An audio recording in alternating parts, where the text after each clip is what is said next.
Hey guys, it's Frito here with a few days of playtime with Junkrat and Stadium. I think I can go over all of his available builds as well as rank them. Some of them are going to be better for Season 17 and other ones get better as they add more heroes and matchups for Junk to fight. First, let's go over the most fun build, the Mayhem as they call it from the start.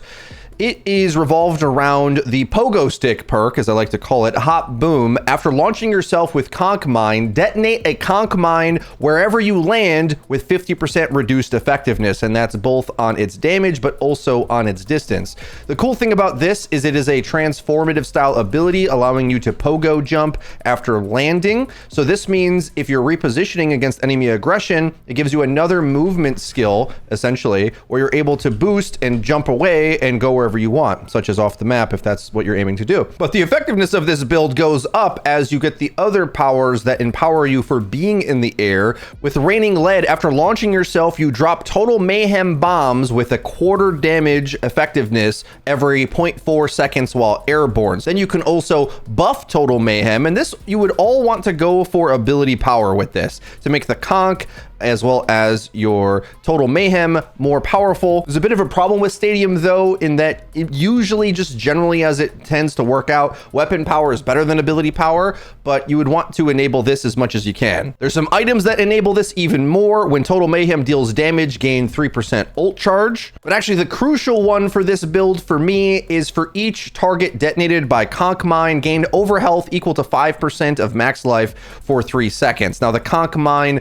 health is going to improve as well, but that's not going to matter so much because we're not hiding it as much here. It does help it not get accidentally cleared when you're setting up to stage, but the cooldown reduction helps us a lot as well. The other power that I think is pretty crucial in general for any Junkrat build is Bingo. Direct hits without bouncing reduce cooldowns of abilities by 25%. This one is super good for lots of Junkrat builds. So with a combination of both of these, we're going to be able to jump in aggressively, launch total mayhem at them, unload everything we've got, and then get our cooldowns back faster, likely because when you're closer to the target anyway, you're going to have an easier time hitting them. The goal of this build is to get right on top of the enemy and then keep pelting into them, bounce on top. You're improving the Conch Mine all of the way. You can even more easily throw an aggressive trap as you get in. I think this build is the most fun, but it does have a few problems where you need a target to be able to do this against. A tank is going to be decent, but there's a lot of targets that are very good at either dodging this kind of all-in aerial dive bomb kamikaze attack or sniping you out of the sky before you get to do it. So a combination of the hit scans can mark you out of the sky easily. Freya, I would consider straight up a hard counter to you in general because you're slow, an easy target for her to hit, and she can dodge this kind of shenanery from you. But there's a lot of supports as well. Mercy, Juno fly constantly. The other ones have high mobility. So the best targets for you to counteract with any junk build, but especially the all-inning one, would be something that is static, like Ana, Zen, Mei, Reinhardt. Characters that not only don't have the damage necessarily to snipe you out of the air as you close the distance, but are slow on the ground and are going to eat a lot of follow-up damage once you get there. All right, so we're gonna say that the Mayhem all-inning pogo stick build is okay. It'll get better as there's more targets that are vulnerable up against it. But keep that in mind if you're going for it. Try to look at what the enemy has first before you invest in that one. I think the strongest playstyle for Junk is more similar to how you would play him anyway in ranked a lot of times, is get into those hidey holes, close range positions, and spam out of them as much as possible. Only really moving when you're pressing an advantage as opposed to looking to go all in all the time. I'm still deciding which ones I like best at what stage of the game, early, middle, and late. Burn is surprisingly oppressive because it stops the enemy from getting into self-heal. And when you look at the raw numbers of that, a 20% damage buff overall is just in general kind of nuts. It's one of the strongest singular sources of damage improvement you can get. So Bongo is really, really good. At the moment, I feel this is the best, most reliable overall first perk to build off of, which might change if they change the stats on this. Like for comparison's sake, look at how expensive expensive it is to get a 20% damage boost anywhere. Like, you'd have to have a purple item. That's the level of this power. Yes, it's damage over time and just burn, but that still adds up to be a lot of damage, especially since a lot of the targets you're going to be fighting are the ground targets that you're spamming anyway. Of these last 4 that are remaining, I only really consider Big Bang on the maps that I know have great spam lanes. So one example is Coliseo. A lot of fighting happens where the enemy's trying to get around cover on the big pillars. Great spam spot. I think also Anubis is another great one where you can probably be at a safe angle and spam in a direction that has high frequency of movement of the enemy, and so just increasing your likelihood to hit. Otherwise, don't pick this one unless you are rolling a great map for it. Bingo's really hard to pass up considering there are so many of the items for Junk that get empowered once you use his cooldown, so that means you'll get higher uptime on those. But the safer away from the enemy that you're playing and the more spam you're doing, then I like 2 Frag 2 Furious. It has 25% chance to shoot an additional projectile that deals only 1/3 of its normal damage, but remember, you're already going to be buffing its damage as well as having Bango, which applies burn, so you'll just keep the burn going as well. And now I want to talk about a few principles of Junkrat and just projectile spam in general. If you have more attack speed, it's going to make your projectiles easier to hit. And having an extra projectile makes it harder to dodge. So the follow-up hits are really severe. So it's less about the amount of damage that any individual nade does and just the RNG spam of another nade potentially coming down the lane and hitting when you otherwise would have missed. So that makes you a lot more lethal, as well as have an opportunity to hit anything at all, applying the DPS passive that recently got buffed. I do think that applies for Stadium as well, if I recall that correctly. But I think you could just see from me spamming like this, there's a surprising amount of procs on it sometimes. I mean, here I got an entire clip of 5 hits and none of them procced, but sometimes it can be every single shot procs. And so the RNG spam of this, remember, Junk is a character that thrives on those big bursts of random damage. So in the moments that it does hit, then I can close the distance and then use my conk to follow up. That's why it's important to remember that we're playing off our back foot. We're waiting for our poke to land so that maybe someone from our team hits a shot, or we just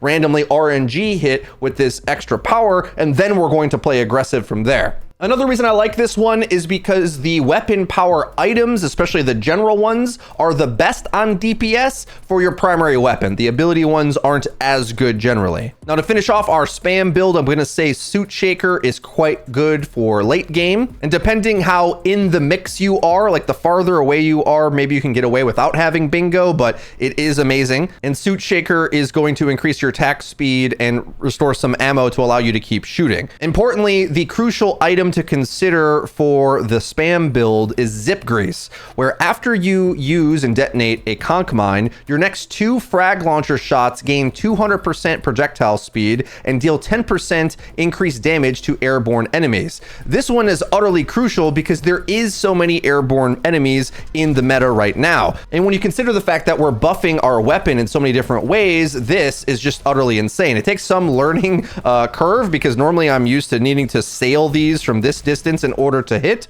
but once you use the conch, then you're going to be able to aim right at them. So once you adjust to that a bit and realize that you can aim right at them in order, I mean, look at that, that's insane. We're at sniper range and we're able to hit that. This is important because as you get into the later rounds of Stadium, the enemy's gonna have more health and you have to hit them more. For me, this is the most important item to consider in Stadium right now for Season 17 because it's going to make you viable against targets that you otherwise might not ever have the skill to hit, or the enemy might just fly away from you always and it'd be hard for you to deal damage to anything meaningfully. Then from there, I would build out my items depending on what I'm fighting against. The more flyers there are and vertical characters, here's a damage buff against airborne targets, even more melee damage to an airborne target. Good luck with that one. But the stats on this don't really help if you aren't fighting airbornes. So that's a situational one right there. I love Fox Funny Fuel because it has a flat conch mine explosion radius buff at 15%, but then if the conch mine is 5 meters above the ground when detonated, increases its explosion radius by 25%. When I do believe that's stacks on top of each other. Maybe I'm wrong, but if you throw it up in the air, like the conch mine explosion explosion is massive.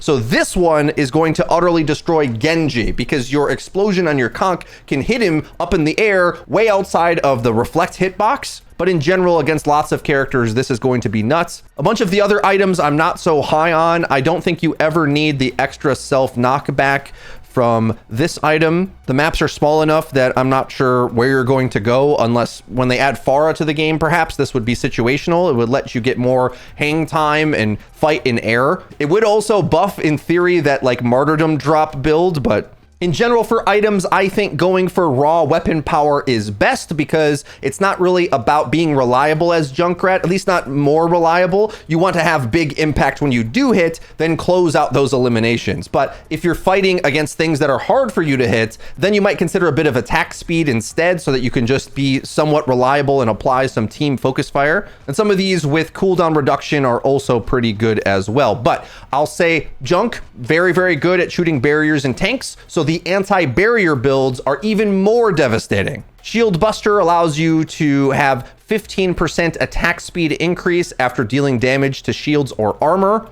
I don't think you need the armor damage reduction for Codebreaker because your weapon type is good against armor anyway, but I would consider the Salvage Slugs 10% attack speed, which you like anyway, and 30% increased damage to barriers, and dealing weapon damage to barriers has 50% chance to restore 1 ammo. That is nuts. Some combination of these can make you nuke a Zarya and actually focus through her bubbles and keep hitting her repeatedly. For sure, easy mode up against Reinhardt, and while Sigma does have a grasp to turn your spam into overhealth, in general, I think he's a pretty easy spam down target as well.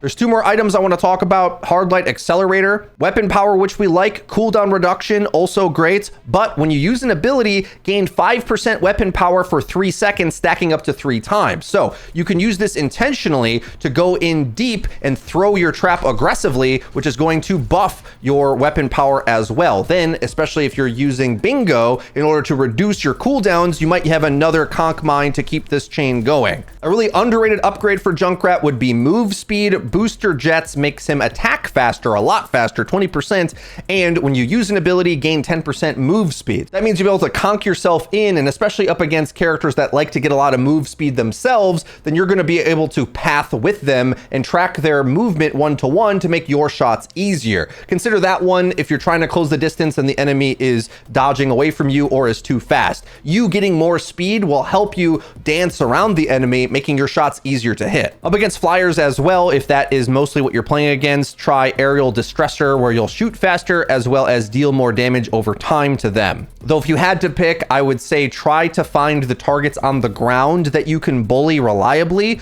as opposed to forcing yourself to go up against flyers. But with that super fast projectile speed upgrade, you might be able to feel confident doing it anyway. Let's go over the last powers that I haven't mentioned yet. Slapnel will make that all-in build have a bit more extra punch to it, literally, where your melee will deal explosion. Rip Roll makes your Rip Tire allow you to jump out of it like you're popping out of a birthday cake. Importantly, it does make your ult cost less. The thing is, I feel your consistency in spam and ammo is so good on Junkrat, it's not hard to spam for your ult, whereas other characters maybe struggle to build their ult in Stadium, so I don't feel it necessary to go for an ult build, but keep in mind, I do think building for ults can be powerful on certain characters. Sometimes I do it on Mei or maybe Diva, but usually it requires them to have other utility besides just dueling or dealing damage. But keep in mind, the Junker whatchamajig gives you starting ult charge, so maybe you can get multiple ults in a round.